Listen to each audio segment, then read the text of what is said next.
अस्सलाम वालेकुम स्टूडेंट्स, उम्मीद करता हूँ आप सब लोग बखैर व आफियत होंगे। तो आज जिस टॉपिक के बारे में जो है हमने अपनी डिस्कशन का स्टार्ट करना है, one of the hardest topic in chemistry, one of the important topic for research. आपकी रिसर्च जो है बच्चा वो अधूरी है इस टॉपिक को अंडरस्टैंड किए बगैर। आपकी डिग्री जो है केमिस्ट्री की वो अधूरी है इस टॉपिक के बगैर। तो इस टॉपिक का जो नाम है बच्चा वो है ऑर्गेनिक स्पेक्ट्रोस्कोपी। क्यों इंपॉर्टेंट है ये टेक्निक? क्योंकि इस टेक्निक की मदद से जो है आप अननोन कंपाउंड जो है उसका स्ट्रक्चर निकालते हैं। तो आइए इस टेक्निक के बारे में जो है अपनी डिस्कशन जो है उसका स्टार्ट करते हैं। लेट्स सपोज मेरे पास जो है ये एक अननोन ऑर्गेनिक कंपाउंड है और मैं ये मान के चल रहा हूं कि ये जो अननोन ऑर्गेनिक कंपाउंड है ये एंटी कैंसर है। मुझे ये नहीं पता कि इस कंपाउंड के अंदर कितने कार्बन है, कितने हाइड्रोजन है, कितने ऑक्सीजन है और कितने हेलोजेंस हैं। तो हम जो है आज से कुछ अर्सा पहले मुख्तलिफ तरह के जो है टेस्ट करते थे ये चेक करने के लिए कि इस कंपाउंड में जो है कितने कार्बन है, कितने हाइड्रोजन है, कितने ऑक्सीजन है, कितने हेलोजेंस हैं। तो आइए जो है कुछ अर्सा पहले जो है जो ओल्डर टेक्निक्स जो है जिनकी मदद से जो है हम अननोन कंपाउंड का जो है स्ट्रक्चर निकालते थे उनके बारे में जो है हम डिस्कशन स्टार्ट करते। तो सबसे पहला टेस्ट जो आप परफॉर्म करते थे बच्चा, उस टेस्ट का नाम है फ्लेम टेस्ट। इस टेस्ट की मदद से जो है आप बच्चा करते क्या थे, ये पता करते थे कि कंपाउंड जो है आपका ये जो अननोन कंपाउंड है ये आपके पास एरोमेटिक है या एरोमेटिक नहीं है। तो आप क्या करते थे, उस कंपाउंड को जो है स्पैचुला पे डालते थे और उस कंपाउंड को जो है जलाते थे। अगर जलने के ऊपर जो है वो कंपाउंड सूटी फ्लेम के साथ जले तो आप कह देते थे ये कंपाउंड आपके पास एरोमेटिक है। अगर सूटी फ्लेम के साथ ना जले तो इसका मतलब है कंपाउंड आपके पास नॉन एरोमेटिक है। तो फर्स्ट टेस्ट जो आप परफॉर्म करते थे बच्चा वो आपके पास फ्लेम टेस्ट होता था। सेकेंडली जो है आप इसके बाद जो है मुख्तलिफ तरह के केमिकल टेस्ट जो है वो परफॉर्म करते थे ये मालूम करने के लिए कि इस अननोन कंपाउंड के अंदर जो है कितने तरह के जो है फंक्शनल ग्रुप जो है वो मौजूद हैं। लाइक अगर आपने जो है ये डिटेक्ट करना था कि आपके कंपाउंड के अंदर एल्डिहाइड फंक्शनल ग्रुप है या नहीं है तो आप कौन सा टेस्ट परफॉर्म करते थे? आप जो है मोस्ट कॉमनली जो है आप सिल्वर मिरर टेस्ट जो है वो परफॉर्म करते थे। अगर आपने ये डिटेक्ट करना है कि आपके अननोन कंपाउंड के अंदर डबल बॉन्ड है या नहीं है तो आप जो है ब्रोमिनेशन टेस्ट जो है वो परफॉर्म करते थे। अगर आपने जो है ये डिटेक्ट करना है कि आपके अननोन कंपाउंड के अंदर हेलोजेंस हैं या नहीं है तो आप जो है बच्चा सोडियम फियन टेस्ट की मदद से जो है ये चीज जो है आइडेंटिफाई करते थे। थर्डली जो है अगर आपको जो है ये मालूम करना था कि आपके जो अननोन कंपाउंड है इसका मॉलिक्यूलर वेट क्या है तो आप जो है कोलिगेटिव प्रॉपर्टीज जो है इनका सहारा लेते थे। इनकी मदद से जो है आप इस अननोन कंपाउंड का जो है वो स्ट्रक्चर निकालने की कोशिश करते थे। ये मुख्तलिफ तरह के टेस्ट जो है आप परफॉर्म करते थे बच्चा। इन टेस्ट के नतीजे में जो आपके पास रिजल्ट आता था वो लेस एक्यूरेट होता था, उसमें जो है एरर के जो चांसेस है वो मौजूद होते थे। क्या क्या इसकी जो है क्या क्या डिसएडवांटेजेस थे इन ओल्डर टेक्निक्स के? पहला जो डिसएडवांटेज था इन ओल्डर टेक्निक्स का कि टाइम कंज्यूमिंग थी। ये जितनी भी टेक्निक्स थी आपको जो है काफी टाइम जो है एक अननोन कंपाउंड की जो है स्ट्रक्चर निकालने में लग जाता था। दूसरी जो है इन टेक्निक्स का जो डिसएडवांटेज है वो ये है कि जितनी भी टेक्निक्स है बच्चा आपके पास ये लेस एक्यूरेट थी। थर्डली जो है इन टेक्निक्स के अंदर बच्चा आपके पास जो सैंपल की जो क्वांटिटी है वो आपको ज्यादा अमाउंट में चाहिए होती थी। मीन सैंपल जो है आपको काफी ग्राम के अंदर चाहिए होता था। और थर्डली जो है फोर्थली जो है ये टेक्निक्स जो है आपके पास ये डिस्ट्रक्टिव थी। मीन्स आपका जो सैंपल है वो आपके पास जाया हो जाता था। तो जो साइंस के अंदर जो है वो एडवांसमेंट आती गई तो आपके पास क्या हुआ, आपके पास अननोन कंपाउंड का जो स्ट्रक्चर है वो निकालना आपके लिए जो है बहुत आसान हो गया है। कौन कौन सी इंपॉर्टेंट टेक्निक्स है जो आप अप्लाई करते हैं जो आपके वो जो है यूजफुल इंफॉर्मेशन देती हैं आपके अननोन कंपाउंड के ऊपर, उनके बारे में जो है हम डिस्कशन जो है हम स्टार्ट करते हैं। फर्स्ट इंपॉर्टेंट टेक्निक जो है बच्चा आपके पास वो है अल्ट्रा वायलेट स्पेक्ट्रोस्कोपी। इस टेक्निक की मदद से आप ये बताने की कोशिश करते हैं कि आपके पास जो अननोन कंपाउंड है उसके अंदर कंजुगेटेड डबल बॉन्ड मौजूद है या कंजुगेटेड डबल बॉन्ड मौजूद नहीं है। तो आप जिस टेक्निक का सहारा लेते हैं बच्चा वो आपके पास है ultra violet spectroscopy. Second important technique जो है आपके पास मैस स्पेक्ट्रोमेट्री है। इस टेक्निक की मदद से जो है आप ये बताते हैं कि आपके पास जो अननोन कंपाउंड है इसका मॉलिक्यूलर वेट कितना है। इसका अननोन कंपाउंड का जो है मॉलिक्यूलर फार्मूला जो है वो आप निकाल लेते हैं कार्बन रूल ऑफ 13 की मदद से। एंड थर्डली जो है आप इस टेक्निक की मदद से बच्चा ये भी बता देते हैं कि आपके पास जो अननोन कंपाउंड है इसके अंदर हेलोजेंस हैं या हेलोजेंस जो है वो मौजूद नहीं है। थर्ड इंपॉर्टेंट टेक्निक जो है जो आपके लिए अगेन यूजफुल है, ये सारी टेक्निक्स जो है इन सारी टेक्निक्स को हम अप्लाई करते हैं और एंड पे जो है हमारे पास जो फाइनल स्ट्रक्चर वो हमारे पास निकलता है। तो थर्ड जो इंपॉर्टेंट टेक्निक है बच्चा हमारे पास वो है इंफ्रारेड स्पेक्ट्रोस्कोपी। अगर आपने जो है फंक्शनल ग्रुप को जो है डिटरमाइन करने हैं ना कंपाउंड के अंदर के कौन कौन से फंक्शनल ग्रुप जो है इस कंपाउंड के अंदर मौजूद हैं, तो जिस टेक्निक का बच्चा आप सहारा लेते हैं उस टेक्निक का नाम है इंफ्रारेड स्पेक्ट्रोस्कोपी। मीन्स अगर आपके पास 1700 सेंटीमीटर इनवर्स के ऊपर जो है आपके पास कोई बैंड आ रहा है आईआर के अंदर, तो बच्चा आप इस चीज की कंफर्मेशन होती है कि आपके अननोन कंपाउंड के अंदर जो है कार्बोनिल फंक्शनल ग्रुप जो है वो मौजूद है। अगर आपके पास एक ब्रॉड पीक आ रही है 2500 सेंटीमीटर इनवर्स से लेके 3200 सेंटीमीटर इनवर्स तक, तो इस चीज की कंफर्मेशन है कि आपके अननोन कंपाउंड के अंदर जो है कार्बोक्सिलिक एसिड जो है वो मौजूद है। तो फंक्शनल ग्रुप जो है आईआर जो है इस तरह इफेक्टिव है आपको बताने के लिए कि आपके अननोन कंपाउंड के अंदर जो है कौन कौन से फंक्शनल ग्रुप जो है वो मौजूद है। Fourth important technique, one of the hardest technique as well, जो कि है आपके पास बच्चा NMR, nuclear magnetic resonance spectroscopy. इस टेक्निक की मदद से बच्चा आप करते क्या है, इस टेक्निक की मदद से जो है आप ये डिटरमाइन करते हैं कि कार्बन हाइड्रोजन की जो कनेक्टिविटी है एक कंपाउंड के अंदर वो कैसी है। मींस एक कार्बन के नेबर में जो है कितनी कार्बन हैं, कितने हाइड्रोजन हैं। एंड सेकेंडली जो है इस टेक्निक की मदद से जो है बच्चा आप इजीली ये भी बता सकते हैं कि आपका कंपाउंड जो है वो एरोमेटिक है या एरोमेटिक नहीं है। लाइक अगर आपके पास जो है 6 ppm से लेके 8.5 ppm तक जो है अगर आपके पास कोई भी पीक आए एनएमआर के अंदर, वो इस चीज की कंफर्मेशन होती है आपके पास कि आपके कंपाउंड जो है वो आपके पास एरोमेटिक है, मीन उसके अंदर जो है बेंजीन रिंग मौजूद है। तो हम जो है ये सारी टेक्निक्स अप्लाई करते हैं one by one unknown compound के ऊपर, और हम जो है इजीली एक्यूरेटली ये याद रखना है, एक्यूरेट स्ट्रक्चर जो है वो अपने कंपाउंड का अननोन कंपाउंड का जो है वो हम निकाल लेते हैं। और ये टेक्निक जो है आपके पास टाइम जो है आपका टाइम जो है वो सेव करती है। मींस बहुत जल्दी जो है कुछ घंटों के अंदर अंदर जो है आप अननोन कंपाउंड का जो है वो स्ट्रक्चर निकाल लेते हैं। थर्डली जो है इसमें से जो है 3 टेक्निक्स जो है आपके पास वो नॉन डिस्ट्रक्टिव हैं। मींस आपका जो सैंपल है बच्चा वो जाया नहीं होता, आपका सैंपल जो है वो रिकवर हो जाता है। एंड फोर्थली जो है इन टेक्निक्स के अंदर जो है आपके पास जो अननोन कंपाउंड की जो क्वांटिटी है, मींस जो आपके जो सैंपल रिक्वायर होता है उसकी जो क्वांटिटी है वो काफी कम मिकदार में चाहिए होती है। मींस मिलीग्राम में जो है आपको सैंपल चाहिए होता है अननोन कंपाउंड की डिटेक्शन करने के लिए। तो ये जो है इन टेक्निक्स के जो है ये फायदे हैं। अब हम जो है एक एग्जाम्पल की मदद से जो है इन टेक्निक्स को समझने की कोशिश करते हैं। तो आइए चलते हैं एग्जाम्पल की तरफ। अब हम जो है एग्जाम्पल की मदद से जो है इन चारों टेक्निक्स को जो है समझने की कोशिश करते हैं कि हम जो है, मैं पहले ही आपको बता चुका हूँ कि यूवी जो है आपको सिर्फ और सिर्फ ये बताती है कि आपका कंपाउंड जो है वो सैचुरेटेड है या अनसैचुरेटेड है।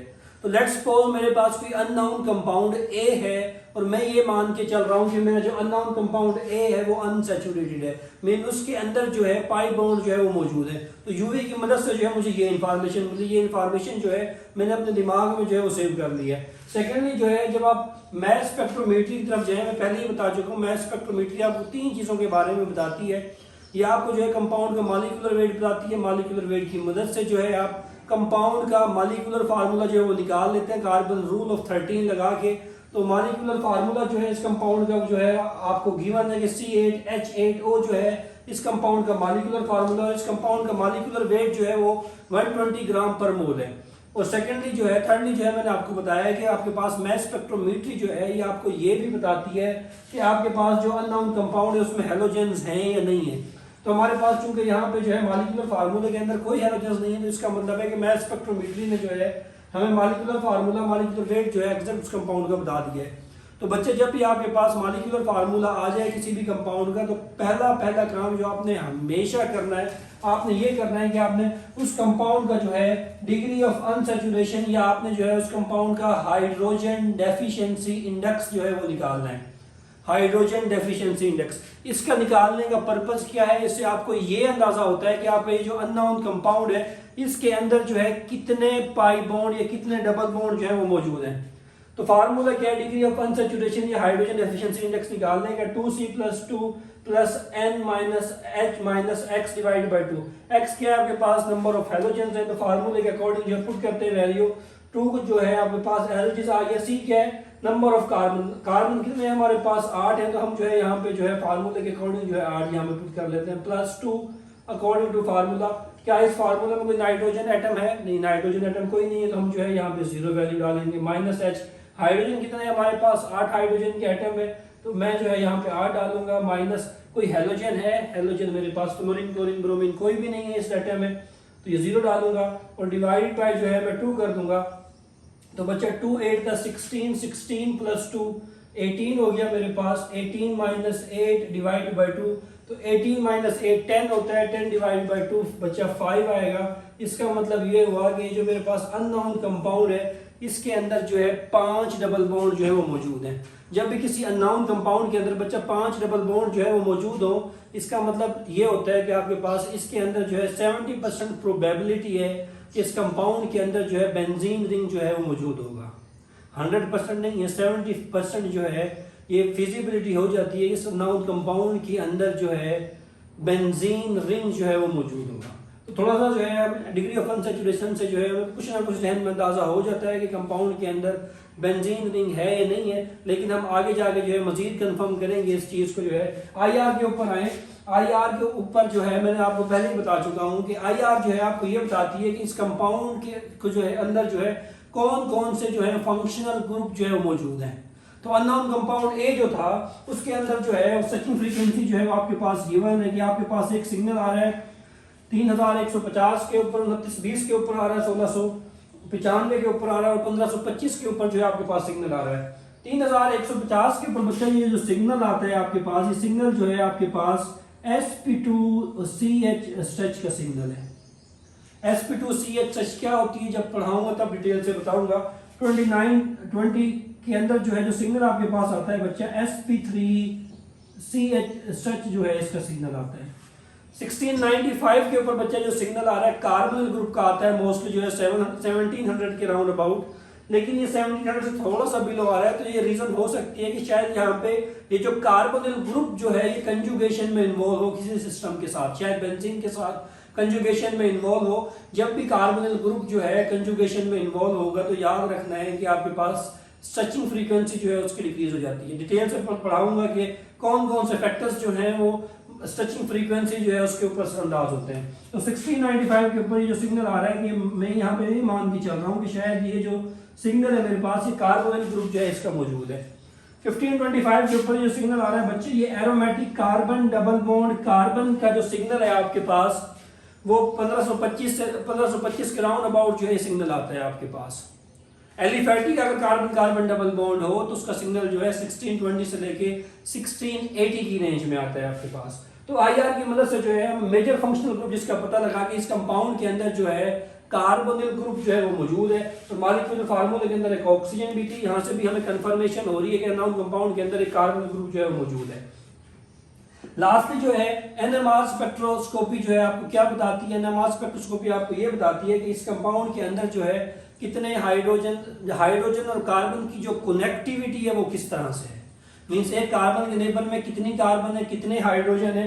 सेकेंडली जो है कि आपको मैं पहले ही बता चुका हूँ इंट्रोडक्शन के अंदर के NMR की मदद से जो है आपको ये कंफर्म हो जाता है कि बेंजीन रिंग मौजूद है या नहीं है, मीन कंपाउंड आपका एरोमेटिक है या नहीं है। अगर आपके पास 6.5 से लेके 8.5 के लगभग जो है अगर आपके पास सिग्नल आए NMR के अंदर, प्रोटॉन NMR के अंदर, तो इस चीज की कंफर्मेशन होती है कि अननोन कंपाउंड के अंदर जो है बेंजीन रिंग जो है बच्चा वो मौजूद है। तो देखें आपके पास 5 प्रोटॉन की मल्टीप्लेट आ रही है 6.4 से लेके 7.8 ppm तक। मीन इस रेंज में जो है आपके पास 5 प्रोटॉन आ रहे हैं, इसका मतलब ये हुआ कि कंपाउंड के अंदर बेंजीन रिंग मौजूद है। अगर 5 प्रोटॉन बेंजीन रिंग के अंदर आ रहे हैं तो बच्चा इसका मतलब ये भी होता है कि आपकी जो बेंजीन है वो मोनो सब्स्टिट्यूटेड है। तो बेंजीन की कंफर्मेशन हमें यहाँ पे भी हुई, बेंजीन की कंफर्मेशन हमें यहाँ पे भी हुई, बेंजीन की कंफर्मेशन हमें यहाँ पे भी हुई। तो इसका मतलब ये हुआ कि जो भी मेरे पास अननोन कंपाउंड है बच्चा, इस अननोन कंपाउंड के अंदर जो है बेंजीन रिंग जो है वो तो मौजूद है।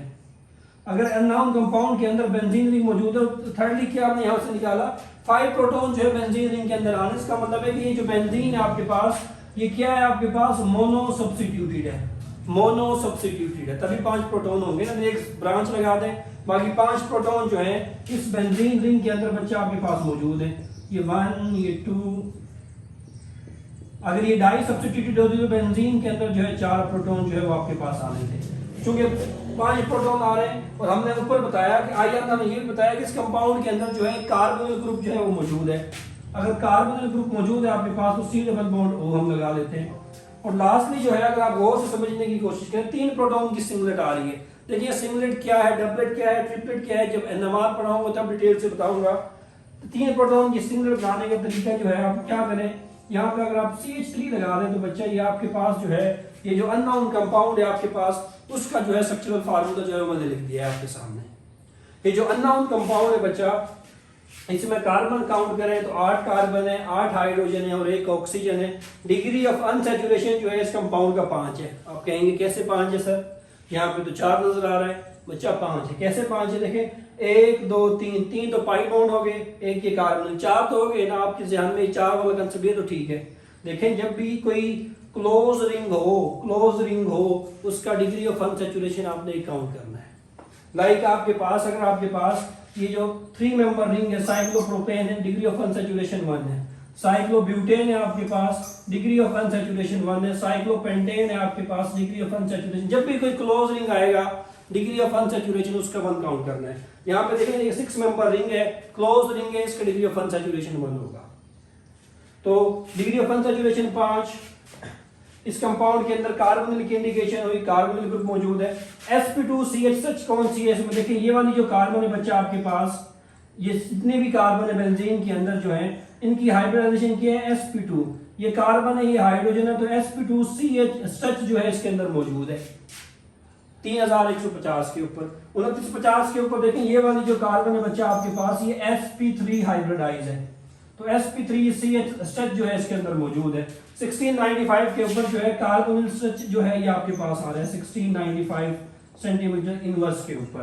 और 1525 के ऊपर क्या आ रहा है, ये aromatic carbon double bond carbon जो है इसका सिग्नल जो है बच्चा आपके पास 1525 सेंटीमीटर इनवर्स के ऊपर आ रहा है। तो डिग्री ऑफ अनसैचुरेशन पूरा, IR की मदद से जो इन्फॉर्मेशन है वो भी पूरी, और NMR ने जो बताया आपको वो डिटेल पूरा। तो फाइनल जो कंपाउंड है आपके पास वो एसिटोफिनोन है। देखिए अब आपको ये पता लग गया कि आपका नॉन कंपाउंड जो है वो एसिटोफिनोन है। अब आप जो है इस कंपाउंड को जो है लार्ज स्केल पे इजीली बना सकते हैं। कैसे बनाएंगे एसिटोफिनोन को, सिंपल सा रिएक्शन है, फ्रीडल क्राफ्ट एसाइलेशन की मदद से आप बना सकते हैं इस रिएक्शन को। मीन बेंजीन जो है इसका रिएक्शन कराएं एसिटाइल क्लोराइड के साथ in the presence of living acid like AlCl3F FeCl3, तो आपके पास जो है फौरन से जो है आपके पास एसिटोफिनोन जो है ये बन जाएगा।